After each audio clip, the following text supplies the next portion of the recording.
Johnson leads the Coke 600, 71 laps to go. That's just over 100 miles. Around Lowe's Motor Speedway, Tony Stewart right there in second place. Two drivers that did not like their cars during practice and had the practice times to show for it over on page 2 are now leading this race. Casey Mears in third, Matt Kenseth fourth, Dale Earnhardt Jr. in fifth. Got to be pretty impressed with Casey Mears, Larry. I mean, hammering away out there tonight and looking pretty darn good. There's Junior looking under to the outside of Matt Kenseth. And I know we've been talking about Kyle Busch needing a good run. You know what? Casey Mears, that 25 car, Darian Grubb, that group, they need a good run too and a good solid finish to go with it. Jimmy Johnson leads this race by 1.9 seconds now in full nighttime, close to the end of the race conditions. How do you get from where he started to where you are right now? We asked his crew chief, Chad Knaus. You have to start with a car that is very vanilla. You have to be able to go to the tighter side if you need to. You have to be able to go to the looser side if you need to, depending upon what the track calls for. And that's one thing that we've been very fortunate with. We've been able to start the races with a car that's very vanilla and then take it to a car that is capable of going out and winning the race. So now, with 100 miles to go, and Jimmy trying to build a bit of a lead. Do you tell him to ease it up, or do you tell him to go for it? Here's what Chad told him. Now starting to get a little snug.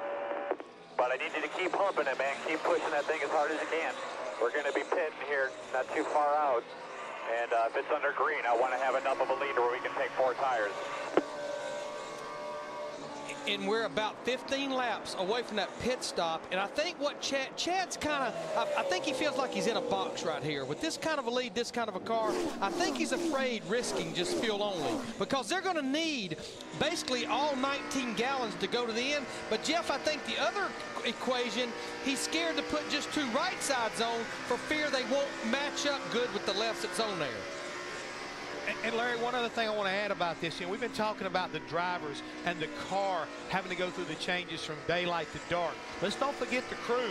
As the dark comes along and that nighttime down on pit road, sometimes seeing those lug nuts can be very difficult. We have asking the crews who've been here all day working and preparing these cars that have now been basically in the game scenario for the last 4.5 hours. They've got to get ready to make probably their 13th and their final pit stop as far as going the distance. So a lot of pressure right now being put on everybody at this point of the race. What I don't think I want to do, though, Larry, you can help me here. I don't want to be the first one on pit road. Because if I take 4, if I'm Darian Grubb or Dale Jr. or even Matt Kenseth, I might only take 2, might not even take any, and top me up with fuel and get me out of there. I think we talked about that earlier, Darrell, with no more give up than this tire has. Don't come to pit road till you need fuel. Well, Casey Mears is third. He finished second last night. Big weekend for Casey. What's Darian Grubb want to do? Steve Burns. Let's find out, Mike. Darian, you guys have consistently been in the top 10, then the top 5. What can you do for Casey to help him win this race? We're going to try to work a little bit of pit strategy here, maybe try to help him out. We're just real happy. I'm real proud of this National Guard GMAC team for sticking there and fighting. We haven't had the year we've been looking for. This is a good, strong showing for our team on Memorial Day weekend. It's just really proud to be up there and just we want to finish where we're running. Good luck. Thank you. Car in the wall up in turn 2. That was Brian Vickers, and he's going to make it around to pit road with right side damage. Yeah, he cut a right front down, I reckon, and got the whole right side of the car torn up. That's unfortunate. This car has been so good. And there's the caution for debris from Brian Vickers. Doesn't really surprise me because he rode that wall pretty good down at 1 and 2. Now, here's what's very interesting about this caution. We have 63 laps to go. Can't quite make that distance on 19 gallons of fuel. So, boy, what a tangled web we have now. Well, you could make it if there were a couple of cautions. Need a few cautions to complement it. Not very funny, but very interesting. 14 cars are on the lead lap. We will add one more, or maybe not, because Brian Vickers was the first car 1 lap down, and he's the car that brought out the caution. We'll have to check and see if he was on the lead lap at the time of caution. He was, so that means the 43, Bobby Labonte, will be the free pass car. Dick Berggren. Well, Matt Kenseth's car has gotten very tight. He's gone from first to fifth, and as he was talking over the changes they should make with crew chief Robbie Reiser, Kenseth came up with an idea. He said, let's let the engineer, Chip Boland, decide what to do. That way, if it doesn't work, we got somebody to blame. The crew just cracked up here on pit road. They're going to try to get this thing loosened up, but I don't know who's going to decide how to do it yet. Well, we're going to know here in a second, Dick, because here comes all 14 cars on the lead lap. Steve. Tony Stewart wants a little bit of air pressure out of both left side tires to help him roll through the corner.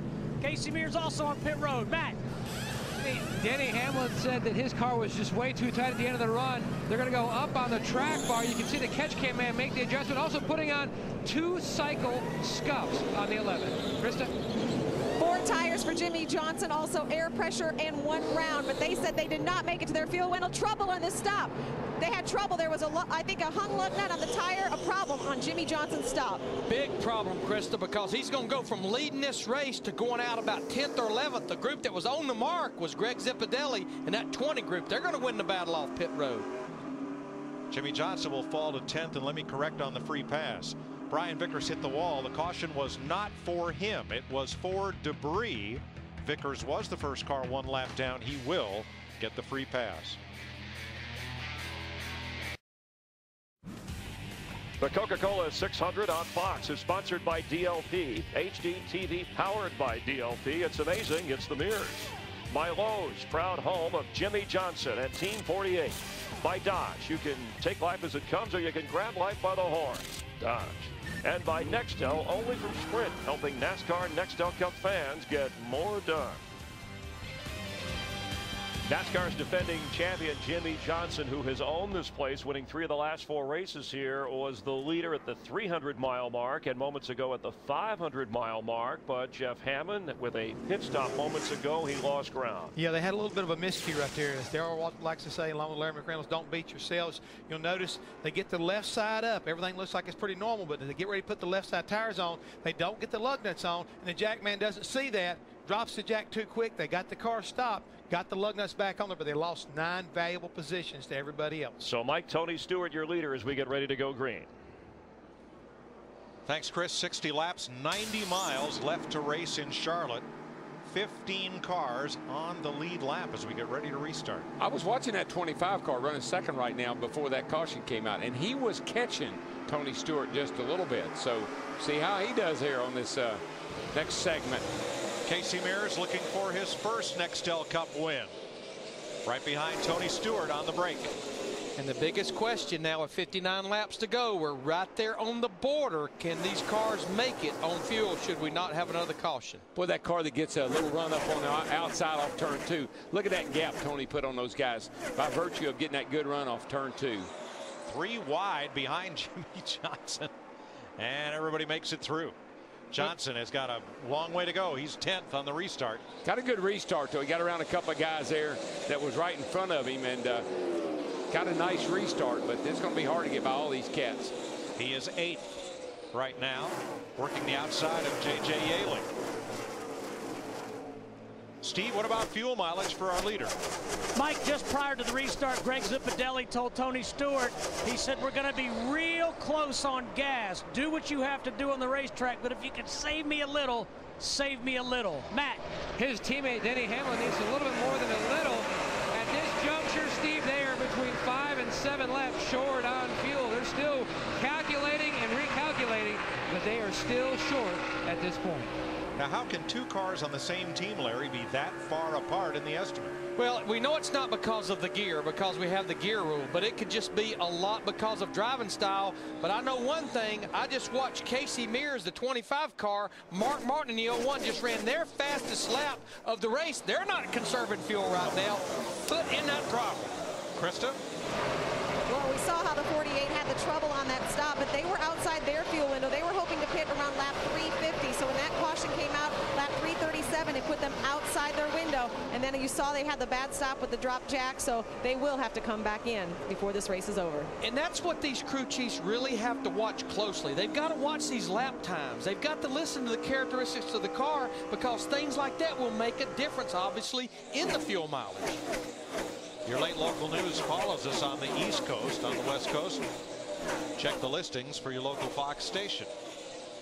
Tony Stewart trying to drive away from Casey Mears. How about the third place car, Matt Kenseth? Dick? I just asked Robbie Reiser, and he said, no, we can't make it. And then he said, can anybody else? I don't know. We'll see. One thing I did not make a note of, 2 cars at the back of the lead lap cars that came in and topped off when we got the 1 to go. Ricky Rudd in the 88, Brian Vickers in the 83, and they seem content to stay back there. They may be banking on a lot of these cars running out of fuel. That's something you'd expect someone like Ricky Rudd to do. And you know something I've been noticing about Rudd? You know, this is his first year. He took a year off, kind of. Maybe he's just working through some things. This is the best run we've seen him have other than at Daytona. And I tell you, he's doing a good job tonight. And coming in and topping that thing up with fuel was a good move, Larry. How about it, Dick? What do they say? Well, I tell you, I don't think anybody knows for sure whether they can make it all the way, but I can tell you for sure, because I talked to Butch Hilton this morning, that they put an enormous amount of effort into this race. It's a brand new car. They have been struggling with the tires, and Hilton told me this morning, we know what this tire needs now. They spent a lot of time on what's called a 7-post shaker rig. That's simply a chassis device. It's a tool to help set the car up better, and they are confident that they have overcome some pit road problems. So a lot of work in a lot of areas by Team 88, and it is paying off here tonight at Lowe's. I totally agree with you, Dick. This car has been good all week over here, and it's running great tonight. And Ricky, I think Ricky will get back in the game. You know, after taking a year off, it takes a few weeks to get yourself tuned back up. But you're right. I mean, Dick, they went over to a place called ADI in Harrisburg after they tested here and spent 2 days over there simulating things that went on the racetrack with Jay Drake and those guys over there.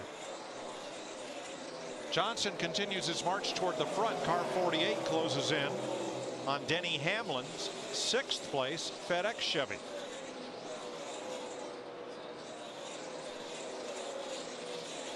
Three Joe Gibbs Chevys and 2 of Rick Hendrick's Chevys up there in that lead group, along with the Roush Ford of Matt Kenseth, the DEI Chevy of Dale Jr., and the Ginn Racing Chevy of Mark Martin. And speaking of DEI, look at this car right here. Martin Truex Jr. in the 1 car went through all types of problems in the first 100 laps.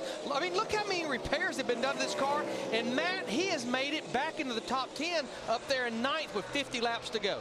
Larry Mack, at one point he was running 16th, and they were just going to try to soldier their way home, but now he's in the top 10. The one complaint that he's had for about 100 laps, his eyes are burning. But when you look at that left front fender, you can see how much air is getting inside the engine compartment. Thus, you can bet that the crush panel maybe have a gap there, so fumes getting inside the car. The one thing he wants to do when the race is over is flush his eyes out because they are burning.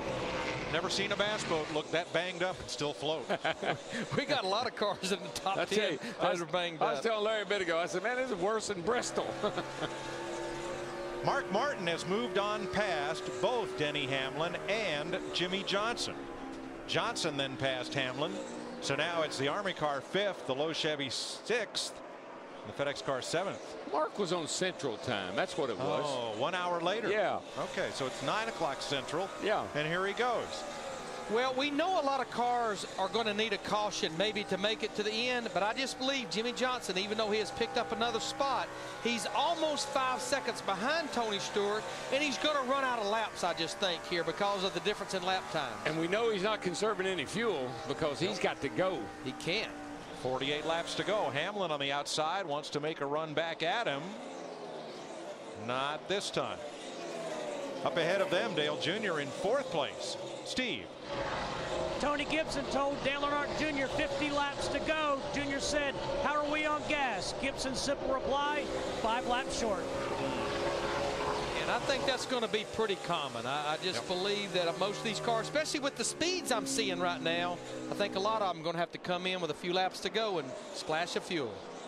So we expect one more pit stop. But you know how this sport goes. Expect the unexpected. We just don't win, or how much? Catch me if you can.